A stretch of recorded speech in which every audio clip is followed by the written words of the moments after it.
ঘুমানোর আগে অনেক সময় অজু থাকে না, তখন কি আয়াতুল কুরসি পড়া যাবে? ঘরে অনেক কিছুতেই ছবি থাকে, যেমন বই, পত্রিকা, ম্যাগাজিন, সেক্ষেত্রে কি ওই রুমে নামাজ হবে? তাছাড়া বাচ্চাদের বিভিন্ন খেলনাও থাকে। ফজরের কতক্ষণ আগে তাহাজ্জুদ আদায় করা যাবে? অজু করে রাস্তায় বের হলে অনেক সময় বেগানা মেয়ে সামনে পড়লে ইচ্ছার বাইরে নজর পড়ে যায়, সেক্ষেত্রে অজু নষ্ট হবে কি? না, আমার বাবার কবরের উপর কয়েকটি কবর হয়েছে, আমি কি সেই কবর জিয়ারত করতে পারবো? না, আযান শেষ হওয়ার আগে কি নামাজ পড়া যাবে? আমার মন মেজাজ সব সময় কেমন যেন খিটখিট হয়ে থাকে, মাঝে মাঝে মানুষের সাথে ভালো কথাও ভালো লাগে না, কি করব? শ্বশুর কিছু দিতে চাইলে নেওয়া যাবে কিনা?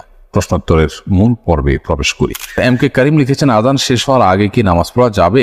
আযান শেষ হওয়ার আগে আপনি নামাজ পড়তে পারেন, তবে আযান যখন শুরু হয়ে যায় তখন আযানের জবাব দেয়াতে মগ্ন হওয়া উচিত, যেন আযানের জবাব দিয়ে শেষ করে তারপর আপনি নামাজ পড়তে পারেন, সেটা বেশি উত্তম। তবে আযান চলাকালীন সময় যদি আপনি নামাজ শুরু করে দেন তাতে নামাজ হয়ে যাবে, কারণ আযানের জবাব দেওয়াটা ফরজ কিংবা ওয়াজিব নয়। জুবেল আহমদ আপনি লিখেছেন, আমার বাবার কবরের উপর কয়েকটি কবর হয়েছে, আমি কি সেই কবর জিয়ারত করতে পারবো? অবশ্যই আপনি করতে পারবেন। একই কবরে অনেক লোক দাফন হয়েছে, সবাই ধ্বংস অবশ্যই সেখানে আছে, বা সবাই লাশ সেখানে মাটি বা গলিত অবস্থায় আছে, কোনো অসুবিধা নেই, আপনি সেখানে জিয়ারত করবেন। আপনার বাবার কবরে, একই কবরে যদি অন্যদেরকেও কবর দেওয়া হয়, তারপর আপনার বাবার যদি আপনার কবর সেখান থেকে তুলে নিয়ে আনা হয়, বরং ওখানে উপরে আরেকটা কবর দেওয়া হয়, যেমন ঢাকার অনেক কবরস্থানে আছে যে নির্দিষ্ট সময়ের পর সেখানে আরেকটা কবর দেওয়া হয় কবরের উপরে, তো এর কারণে আপনি সেখানে জিয়ারত করতে কোনো অসুবিধা নেই।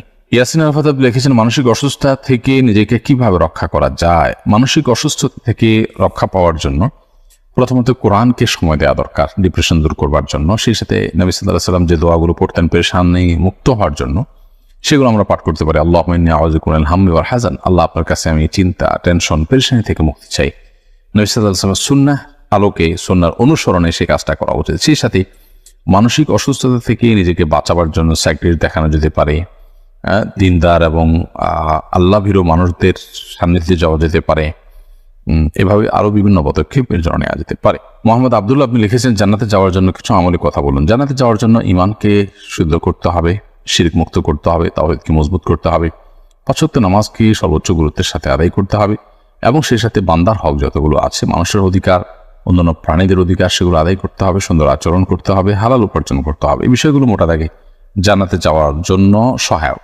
এর বাইরে বেশ কিছু আমল আছে যে আমলগুলোর বিনিময়ে নবী সাল্লাল্লাহু আলাইহি ওয়াসাল্লাম জান্নাতে প্রবেশ করবে মানুষ সেই কথা বলেছেন, তো সেরকম আমলগুলো খুঁজে খুঁজে খুঁটে খুঁটে আমল করা উচিত। এমনি রফিকুল ইসলাম আপনি লিখেছেন, সর্বোত্তম সর্বশ্রেষ্ঠ জিকির কোনটি? সর্বোত্তম এবং সর্বশ্রেষ্ঠ জিকির হলো লা ইলাহা ইল্লাল্লাহ। যদিও কোনো কোনো রিওয়ায়াতে আসছে যে কোরআনে কারীমকে সর্বোত্তম জিকির বলা হয়েছে, এবং আরো একাধিক বর্ণনাও রয়েছে। আরিফ হাসান লিখেছেন, শ্বশুর কিছু দিতে চাইলে নেওয়া যাবে কিনা? একটা হলো যে সামান্য গিফট, খুব সামান্য যদি কোনো গিফট দেয় তাহলে সেক্ষেত্রে সেটা নেওয়া যেতে পারে। যদি সামান্য গিফট না হয়ে যদি বিশেষ কিছু এমন কিছু দেওয়া হয় যেটা আসলে যৌতুকের পর্যায়ে পড়ে, খুব গুরুত্বপূর্ণ কিছু, খুব আপনার দামি কিছু, তাহলে সেক্ষেত্রে অবশ্যই আমাদেরকে খেয়াল রাখতে হবে যে আমরা সেরকম মূল্যবান কোনো কিছু যেটা যৌতুক হতে পারে, যদিও হাদিয়া, গিফট ইত্যাদি বলে দেওয়া হয়, কিন্তু যেহেতু মূল্যবান কিছু সাধারণত শ্বশুরবাড়ি থেকে দেওয়া হয় যে এটা যৌতুকের অংশ হিসাবে দেওয়া হয়, সেই কারণে সে বিষয়ে আমাদের সতর্ক থাকা উচিত এবং সাবধান থাকা উচিত। বন্যা মির্জা লিখেছেন, আমার মন মেজাজ সব সময় কেমন যেন খিটখিট হয়ে থাকে, মাঝে মাঝে মানুষের সাথে ভালো কথাও ভালো লাগে না, কি করব?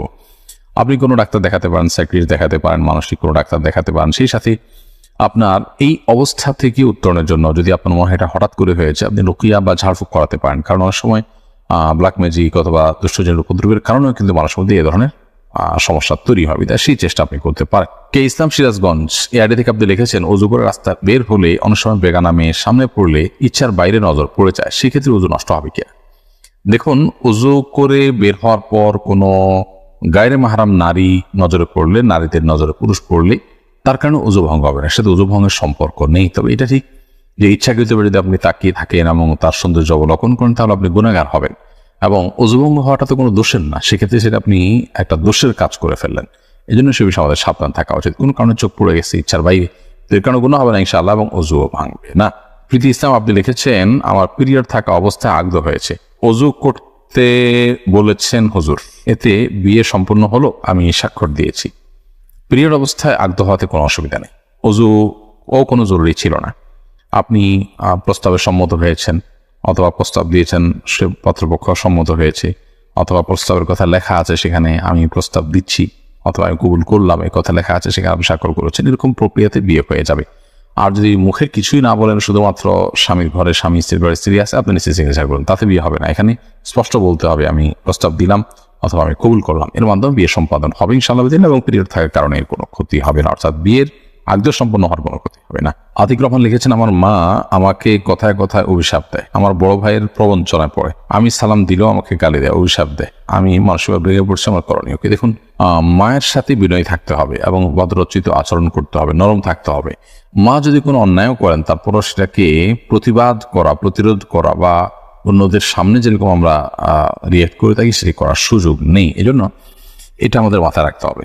মা যদি অন্যায়ভাবে আপনাকে অভিশাপ দেয়, কেউ তাকে ভুল বোঝায়, তাতে আপনার কোনো ক্ষতি হবে না। আল্লাহ সুবহানাহু ওয়া তাআলা কোরআন কারীমে পরিষ্কারভাবে জানিয়ে দিয়েছেন যে ওয়ালাউ আজ্জালুল্লাহু শাররা ইসতা'জালাহুম বিল খাইরি লাকুদিয়াল আমর। যদি মানুষকে আল্লাহ তাআলা ভালোটা চাইলে যেরকম সাথে সাথে দিয়ে দেন, কেউ যদি বদদোয়া দেয়, খারাপ কিছু আল্লাহর কাছে চায়, এটা যদি সাথে সাথে দিয়ে দেন, তাহলে মানুষ শেষ হয়ে যেত। আল্লাহ চেষ্টা করেন না।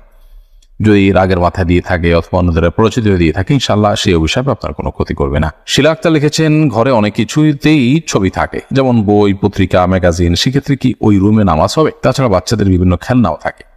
বোন শিলা, ঘরে বিভিন্ন আসবাবপত্রে যদি প্রাণীর ছবি থাকে, তাহলে সেক্ষেত্রে সেই রুমে, বিশেষ করে এটা প্রকাশ্যে যদি থাকে টাঙানো ইত্যাদি, তাহলে সেখানে নামাজ পড়ে, যেখানে নাই সেখানে নামাজ পড়া উচিত। অথবা ওখানে নামাজ পড়তে বলে সেটিকে যথাসম্ভব ঢেকে কোনো কিছু দিয়ে চাপা দিয়ে তারপরে বা ড্রয়ারিতে রেখে তারপর নামাজ পড়া উচিত। না হলে এটি মাকরু হবে, তবে সেখানে আসল নামাজ হবে না এরকম না, নামাজ হয়ে যাবে। এমনি শাহাদুত হোসেন লিখেছেন, আমি প্রস্রাব করে টিস্যু ব্যবহার করার পর টিউবওয়েলে চাপ দিয়ে উযু করার সময় আমার মনে হয় আমার পেশাবের রাস্তার মুখে পেশাব চলে আসে, তবে পুরুষ লিঙ্গ দেখলে কোনো পেশাব দেখতে পাই না, এক্ষেত্রে করণীয় কি? এটা অনেক সময় মানসিক জাস্ট একটা ওয়াসওয়াসা, কুমন্ত্রণার কারণে হয়, একটা বিভ্রান্তির মধ্যে মানুষ থাকে। তো এটা দূরের জন্য নবী সাল্লাল্লাহু আলাইহি ওয়াসাল্লাম আমাদেরকে বলেছেন যে ভিজা হাত দিয়ে ঠিক ওই জায়গাটাতে কাপড়ের উপর থেকে আমরা পানি ছিটা দেওয়া দিই, যাতে করে সংশয় দূর হয়ে যায়, যেগুলোকে পানি মনে হয়, যেমন পানি দিয়ে ছিটা দিলাম। কারণ এই জাতীয় সংশয়গুলো আমাদের আমল ইবাদতকে অনেক সময় ধ্বংসের দিকে নিয়ে যায়, নামাজে মনোযোগ হয় না, সময় নষ্ট হয়, এগুলোকে পাত্তা দেওয়া উচিত না। তবে এর বাইরে পেশাবের সমস্যা থাকলে তো অবশ্যই পেশাবের ডাক্তার দেখানো যাওয়া উচিত। মোহাম্মদ রাশিক সারিয়া লিখেছেন, ফজরের কতক্ষণ আগে তাহাজ্জুদ আদায় করা যাবে? ফজরের ওয়াক্ত হওয়ার ঠিক আগ মুহূর্ত পর্যন্ত তাহাজ্জুদ আদায় করতে পারবেন, তবে সেটা যতটা আগে হবে, বিশেষ করে রাতের 1/3 ফজরের ফরজ নামাজের অন্তত 5-10 মিনিট আগে হতে পারলে ভালো হয়, কিন্তু ফজরের নামাজের ওয়াক্ত হওয়ার ঠিক আগ মুহূর্ত পর্যন্ত আপনি সেটি পড়তে পারবেন। আব্দুল সাত্তার লিখেছেন, ঘুমানোর আগে অনেক সময় ওযু থাকে না, তখন কি আয়াতুল কুরসি পড়া যাবে? অবশ্যই পড়া যাবে। আয়াতুল কুরসি পড়ার জন্য ওযু করা জরুরি না, মুখস্থ তেলাওয়াত করতে হলে ওযু আবশ্যক না, বিধায় আপনি অবশ্যই ঘুমানোর আগে ওযু না থাকলে আয়াতুল কুরসি কেন 3 কুল কোরআন কারীমের অন্যান্য সূরাও আপনি